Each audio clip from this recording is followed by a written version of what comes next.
হিজরতের রাত্রিবেলা যেই গুহার ভিতরে তিনি আশ্রয় নিলেন, ওই গুহার কাছাকাছি যখন গেলেন, আল্লাহর হাবিবের প্রিয় সাহাবী আবু বকর বললেন, নবীজি আমার, আপনি আগে যাবেন না, আমি আগে যাব, আমি আগে ভিতরে প্রবেশ করব নবীজি। আবু বকর ওই গুহার ভিতরে আগে নামলেন। নামার পরে আবু বকর লক্ষ্য করে দেখেন বিভিন্ন গর্ত দেখা যায়। আবু বকর তার পাগড়িটা ছিঁড়ে ছিঁড়ে সবগুলি গর্তগুলি বন্ধ করে দিয়েছেন। একটি গর্ত আছে, সেই গর্তের ভিতরে আবু বকর কাপড় দিতে পারলেন না, কাপড় শেষ হয়ে গেল। আবু বকর সিদ্দিক রাদিয়াল্লাহু তাআলা আনহু, তার হাতে আর কোনো কাপড় নাই, তার পায়ের আঙ্গুলিটা ওই গর্তের ভিতরে দিয়ে দিলেন। এরপরে আল্লাহর হাবিবকে বললেন, ইয়া রাসূলুল্লাহ, ইয়া হাবিবাল্লাহ, আপনি প্রবেশ করুন। আল্লাহর হাবিব প্রবেশ করলেন। নবীজি আমার ক্লান্ত শুয়ে পড়লেন। হযরত আবু বকর তার পায়ের উপরে মাথার মুবারক দিয়ে আল্লাহর হাবিব শুয়ে পড়লেন, ঘুমায় পড়লেন, ক্লান্ত। এই দিক থেকে আবু বকর সিদ্দিক যেই গর্তের ভিতরে পায়ের আঙ্গুলিটা দিয়েছিল, ওই গর্তের ভিতরে একটা বিষাক্ত সাপ ছিল।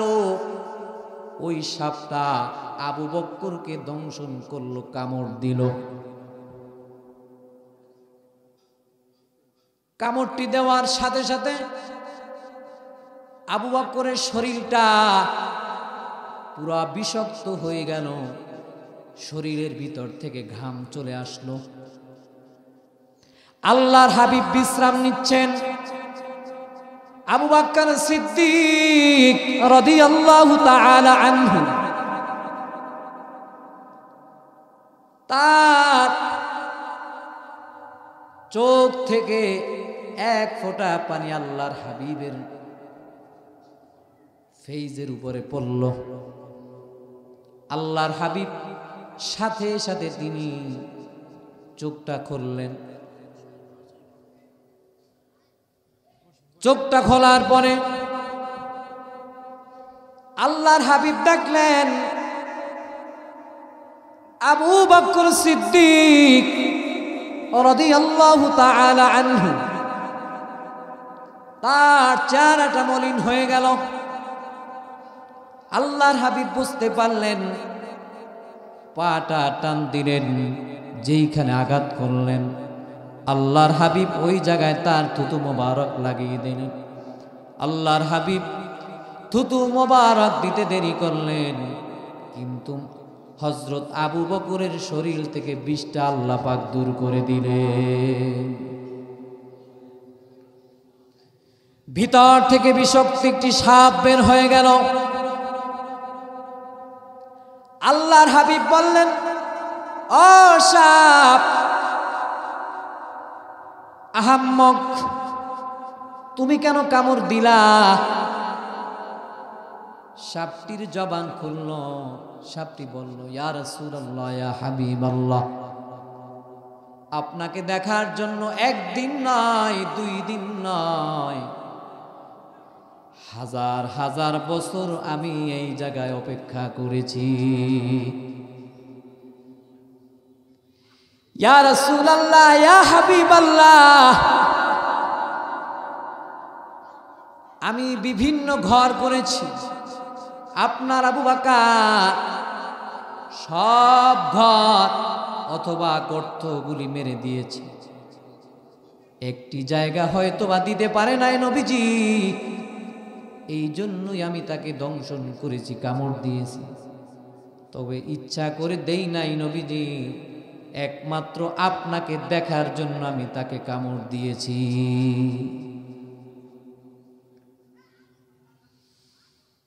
এই তো আল্লাহর হাবিবের সাহাবীরা, যারা নবীকে জীবন দিয়ে ভালোবাসতো, জীবন দিতে প্রস্তুত। নবীজি যা যা করেছেন আল্লাহর হাবিবের সাহাবীরা তাই করেছেন।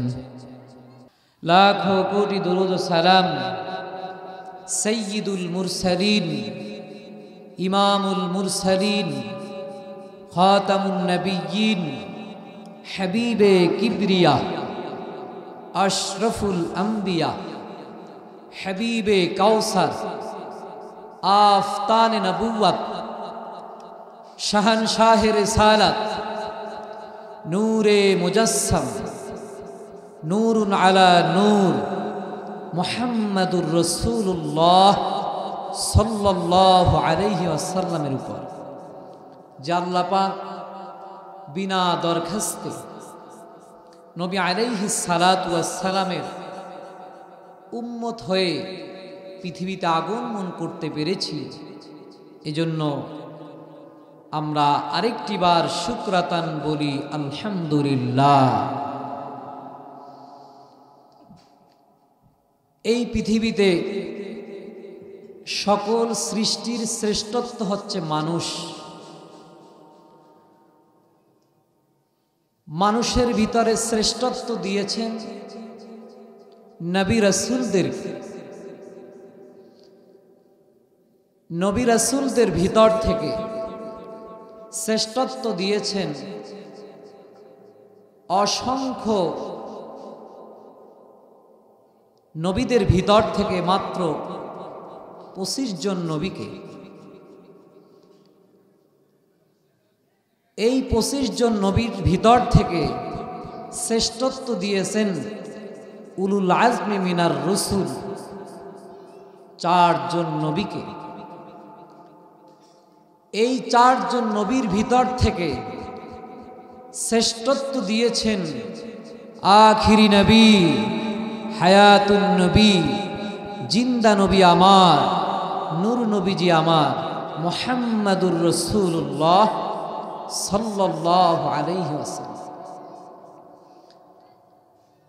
আমার নবীর গুণগান, আমার নবীর মর্যাদা আমার আল্লাহ সুবহানাহু ওয়া তাআলা তার পবিত্র কালামের ভিতরে তিনি ইরশাদ করেছেন। আল্লাহ রাব্বুল আলামিন পবিত্র কালামের ভিতরে ইরশাদ করেন, ওয়া রাফা'না লাকা যিকরাক। হে আমার হাবিব, এই পৃথিবীতে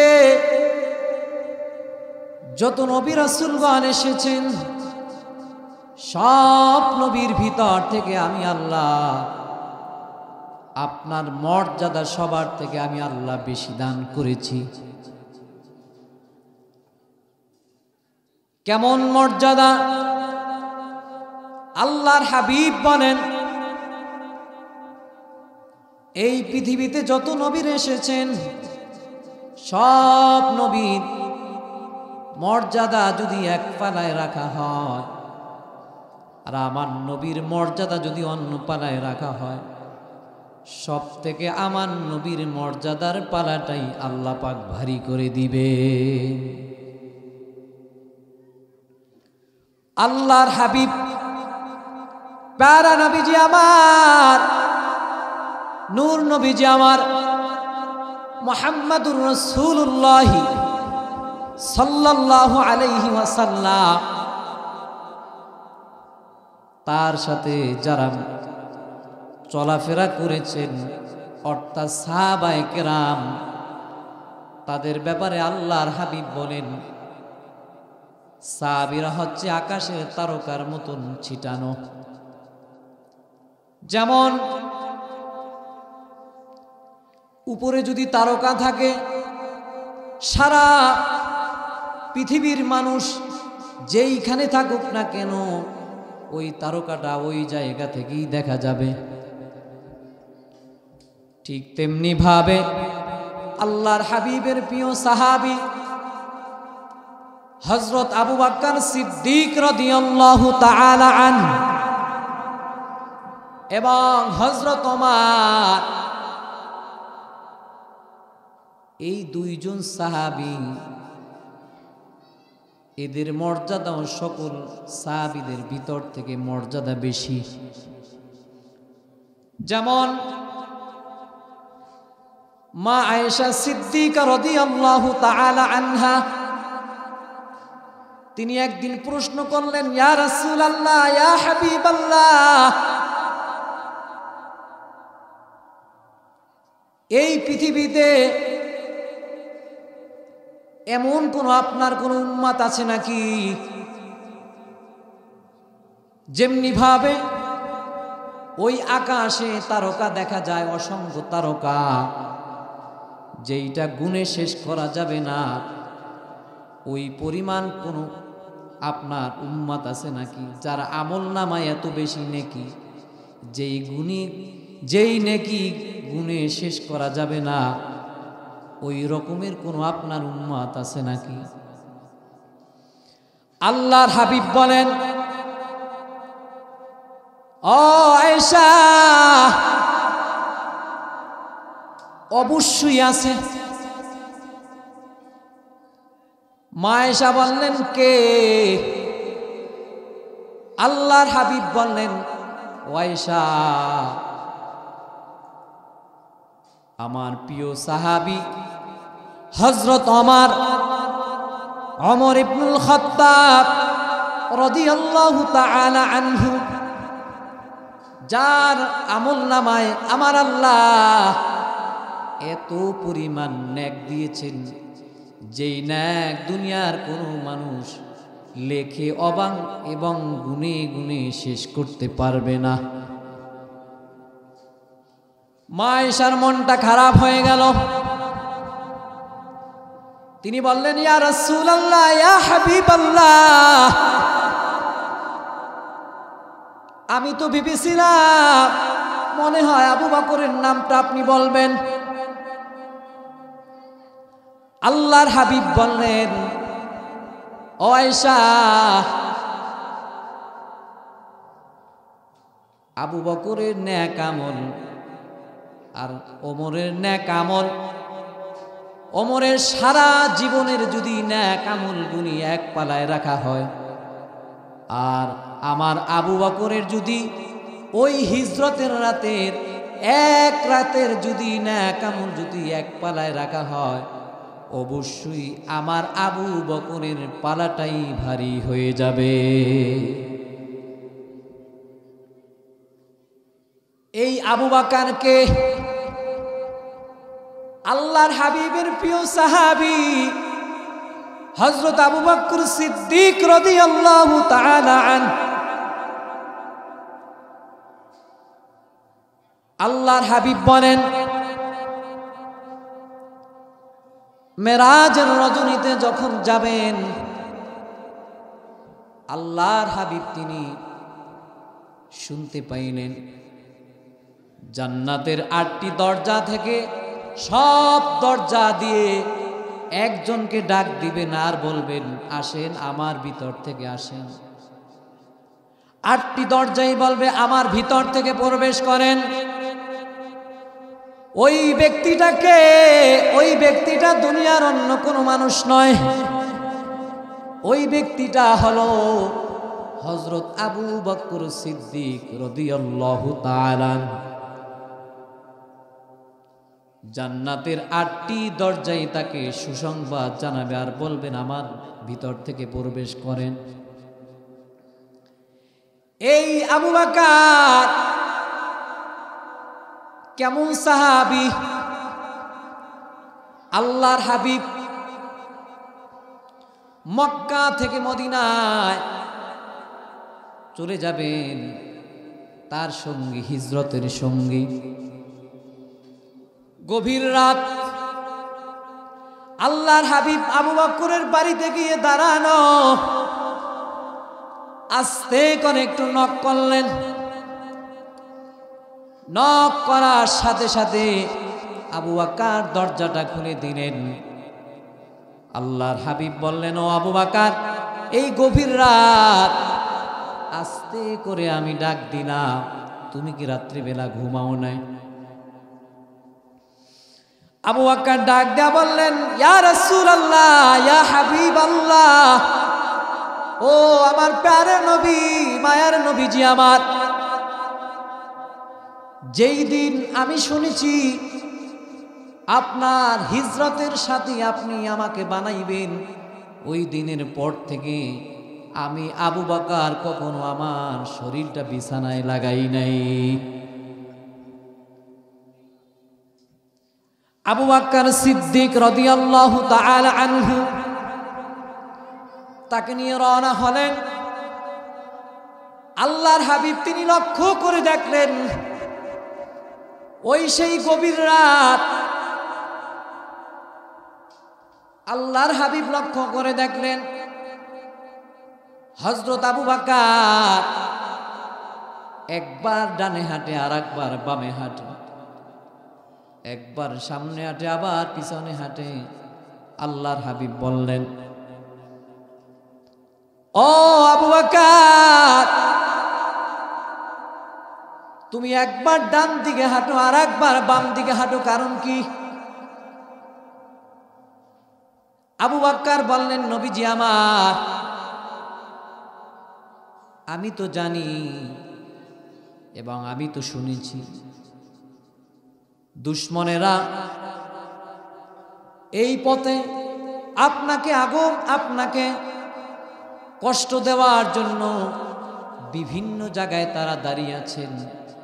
তবে নবীজি, আমি যখন ডান পাশে হাঁটি আমার মনে হয় দুশমনেরা মনে হয় বাম দিক থেকে আপনাকে আঘাত করার চেষ্টা করতেছে। এই জন্য নবীজি আমার ডান দিক থেকে আমি বাম দিকে আসি, আবার যখন বাম দিকে হাঁটি মনে হয় কে জানি আপনাকে সামনের দিক থেকে আপনাকে আঘাত করার চেষ্টা করতেছে। এই চিন্তাটা যখন আমার ভিতরে আসে নবীজি, আমি আবার সামনে চলে যাই। সামনে যখন হাঁটি আমার মনে হয় পিছন থেকে মনে হয় দুশমনরা আপনাকে কষ্ট দেওয়ার জন্য আঘাত করার চেষ্টা করতেছে। ও নবীজি আমার, এই চিন্তা করে আমি আবার পিছনে চলে যাই, কারণ আমি চাই না আমার কারণে নবী আপনি কোনো রকমের আপনি কষ্ট পান। আমার জীবন দিয়ে হলেও তারপরেও আমি সর্বোচ্চ চেষ্টা করব যাতে করে দুশমনরা আপনাকে কোনো রকমের কষ্ট এবং কোনো কিছু করতে না পারে। আল্লাহর হাবিবের প্রিয় সাহাবী হযরত আবু বকর সিদ্দিক রাদিয়াল্লাহু তাআলা আনহু আল্লাহর হাবিবকে কতটা অনুকরণ করত এবং কতটা মায়া করত, ভালোবাসত। আল্লাহর হাবিব যেমন আল্লাহর হাবিব যেই দিকে পা দিতেন হযরত আবু বকর সেই দিকে পা দিতেন, কারণ আল্লাহর হাবিবের অনুকরণ এতটাই করেছে। আল্লাহর হাবিব বলেছেন, যারা আল্লাহর হাবিবের অনুকরণ করবে অবশ্যই আল্লাহর হাবিবের সাথে তারা জান্নাতে প্রবেশ করবে। এজন্য আল্লাহ পাক নিজে কোরআনে কারীমের ভিতরে বলেছেন, মান ইউতি'র রাসূল ফাকাদ আতা আল্লাহ,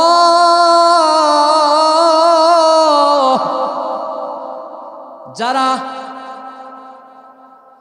আমার হাবিব মুহাম্মাদুর রাসূলুল্লাহ সাল্লাল্লাহু আলাইহি ওয়াসাল্লামের অনুসরণ অনুকরণ ইত্তেবা যারা করতে পারবে অবশ্যই সে যেন আমি আল্লাহর অনুসরণ করলো।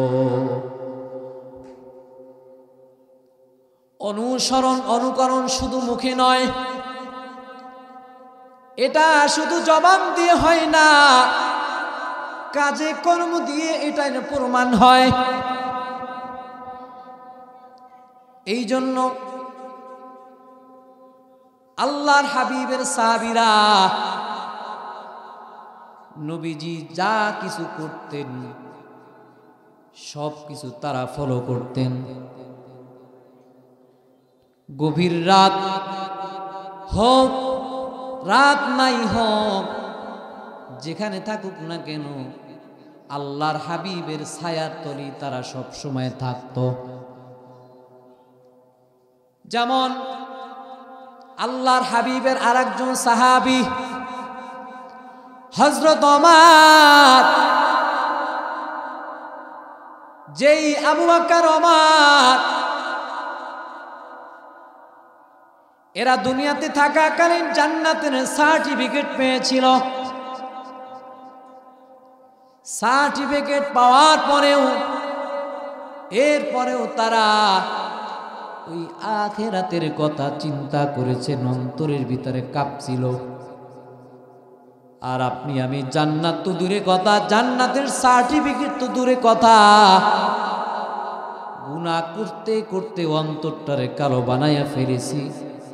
একবারও অন্তরের ভিতরে একটু মনের ভিতরে ভয় আসে না।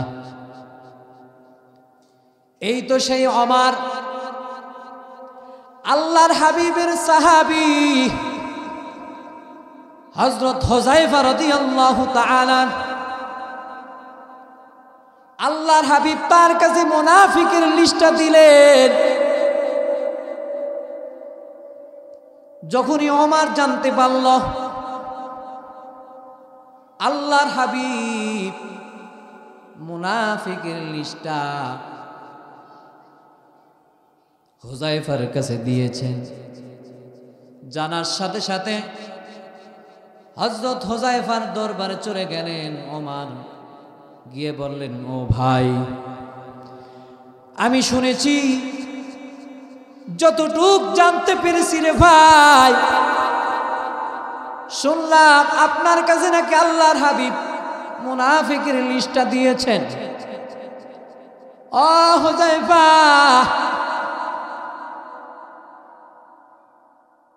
বলেন না আমার নামটা ওই জায়গায় আছে নাকি? আমি একটু জানতে চাই ওই জায়গায় আমার নামটা আছে নাকি। হুযায়ফা ডাক দেয়া বললেন, ও ওমর, এই জিনিসটা তো আমি বলতে পারবো না, কারণ আল্লাহর হাবিবের দেওয়া আমানত, আমানতের খেয়ানত তো তারাই করে যারা হচ্ছে মুনাফিক বেঈমান। ওমর, আমি দিতে পারবো না, আপনি চলে যান, আমার পক্ষে সম্ভব না। এই কথা যখন বললেন হযরত ওমরের মনটা খারাপ হয়ে গেল। হুযায়ফার দরবার থেকে বাড়ি থেকে চলে গেলেন।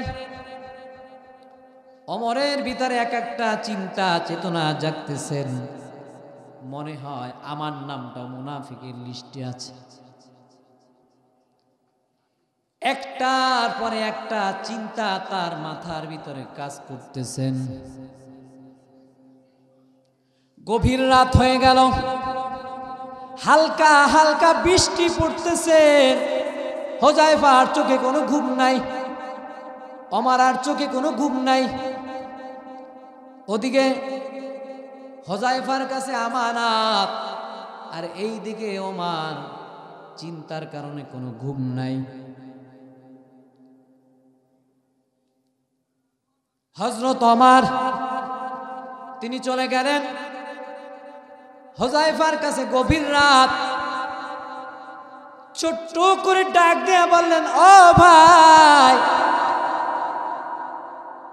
আমার ঘুমটা তো আপনি হারাম করে দিয়েছেন রে ভাই। আপনার কাছ থেকে এখন জানতে চাই না আমার নামটা আছে নাকি। তবে ভাই, আপনার কাছ থেকে আমি একটা জিনিস জানতে চাই, সেটা হলো, বলেন তো ভাই, আমি যদি আগামীকাল, আগামী দিন এই পৃথিবী ছেড়ে যদি বিদায় নেই, বলেন তো ভাই, আপনি কি আমার জানাজা পড়বেন নাকি? হযরত ওমর যখন বললেন, হুযায়ফা ডাক দেয়া বললেন, ও ওমর, কেন পড়ব না? অবশ্যই পড়ব, কারণ আপনি হচ্ছেন আল্লাহর হাবিবের প্রিয় একজন সাহাবী, অবশ্যই পড়ব। যেই এই কথাটি বললেন, বলার সাথে সাথে ওমর মিসকি হেসে দিলেন। হুযায়ফা বললেন, ও ভাই, এতক্ষণ যাবত তো আপনার মুখটা মলিন দেখলাম, ভাইজান আমার, এখন আপনি আবার মিসকি হেসে দিলেন, কারণ কি একটু জানতে চাই। তখন ওমর বললেন, ও ভাই, আমি তো জানি কোনো যদি মুনাফিক, কোন বেঈমান কাফির যদি দুনিয়া ছেড়ে বিদায় নেয়, আপনি হুযায়ফা ওই মুনাফিকের জানাজা পড়েন না, পড়ানো না, অবশ্যই আমার নাম নাই বিদায় তো আপনি আমার জানাজা পড়বেন। তবে ভাইজান, এখন পর্যন্ত আমি পরিপূর্ণভাবে চিন্তা থেকে দূরে সরতে পারি নাই, তার কারণ জানি না আমার আল্লাহ কোন জিনিসটা দ্বারা জানি আমি ওমরকে পাকড়াও করে থাকে। প্রশ্ন হলো, যেই সাহাবীরা এই পৃথিবীতে থাকাকালীন জান্নাতের সার্টিফিকেট পেয়েছেন, সার্টিফিকেট পাওয়ার পরে তারপরেও যারা আখিরাতের চিন্তা এতটা যাদের ভিতরে ছিল, আর জান্নাতের সার্টিফিকেট নাই, নামাজ নাই, রোজা নাই, জিকির নাই, কালাম নাই, তেলাওয়াত নাই, একবার মনের ভিতরে ভয় আসে না, আমার বাবা মা দুনিয়া ছেড়ে বিদায় নিয়ে চলে গেল, অবশ্যই আমারও তো বিদায় নিতে হবে, এই চিন্তাটাও একবার মনের ভিতরে আসে না।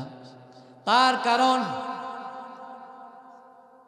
গুনাহ করতে করতে করতে করতে অন্তরটা কালো হয়ে গেছে, যার কারণে আজকে ওয়াজ ভালো লাগে না, নামাজ ভালো লাগে না, কোনো কিছু ভালো লাগে না।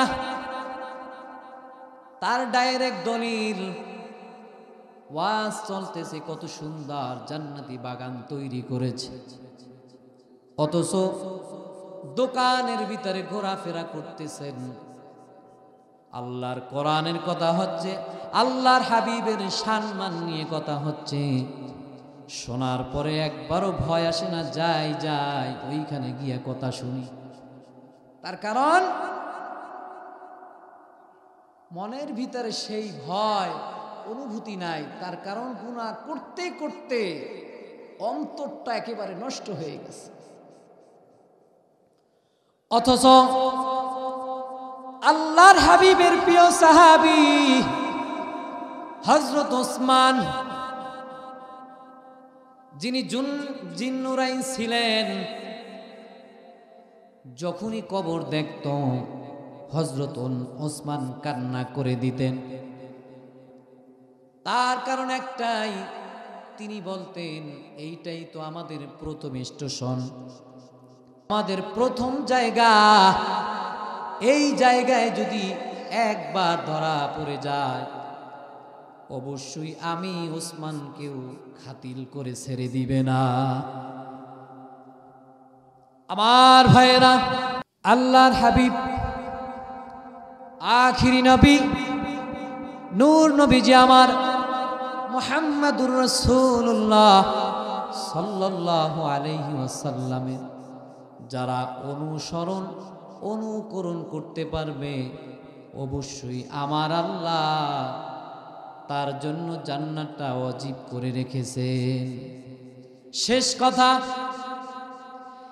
এই পৃথিবীতে যত নবীরা এসেছেন সব নবীর থেকে আমার নবীর মর্যাদা বেশি, সম্মান বেশি।